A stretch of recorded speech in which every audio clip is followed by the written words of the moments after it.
kapatid, mga kababayan. Okay pa po ba kayong lahat? Kaya pa po ba? Hihintay ka talaga Alam po namin. ninyo, ang isang malayang pagpapahayag at maramihang pagtitipon, kagaya ng ating ginagawa ngayong gabi, ay kapwa karapatan na pinoproteksyonan ng ating saligang batas. Ang layunin ay naihayag na po ng nakaraang nakapagsalita sa atin. Tatlong bagay po ang ating hinahanap: ang transparency, accountability, at justice. Transparency. Sa konteksto po ng ginagawa na pag-uusisa at pag-iimbestiga sa mga anomalyang paglalatag ng flood control project sa ating bansa, ito ay dapat lantad, bukas, katanggap-tanggap at makatotohanan. Hindi kagaya ng nakikita natin ngayon. Ako po ay magbibigay sa inyo ng mga ilang halimbawa. Halimbawa nung ako po ay chairman pa ng Blue Ribbon Committee. Ipinasya ko po na gamitin natin yung batas na nauukol sa Witness Protection Program dahil po napakahirap talagang magturo, maglantad, tumukoy, lalong-lalo na yung mga mastermind ng kawalang hiyaan ito.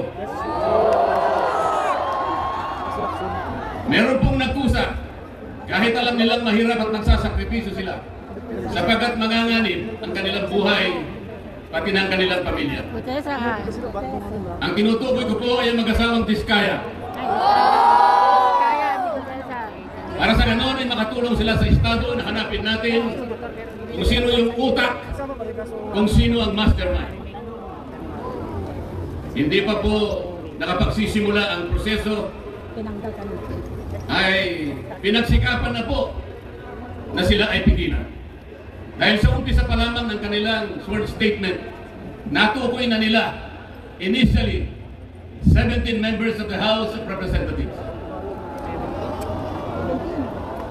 Kaagad sinabi na noon ay Secretary ng Department of Justice, Boyeng Remulla, na bago maproseso ang aplikasyon ng mga Diskaya upang baka sakaling sila ay maging testigo ng Estado, kailangan muna silang magsuli ng inaakala niyang nakulimbat nila.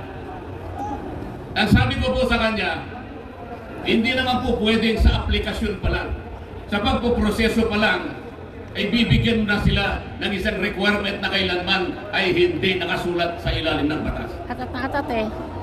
Nag-ahati-hati. Ngunit, pinilit po niya. Ang sabi ko pa sa kanya, ang korte lamang ang magsasabi kung magkano ang isusuli ng isang tao pagkatapos ng paglilitis.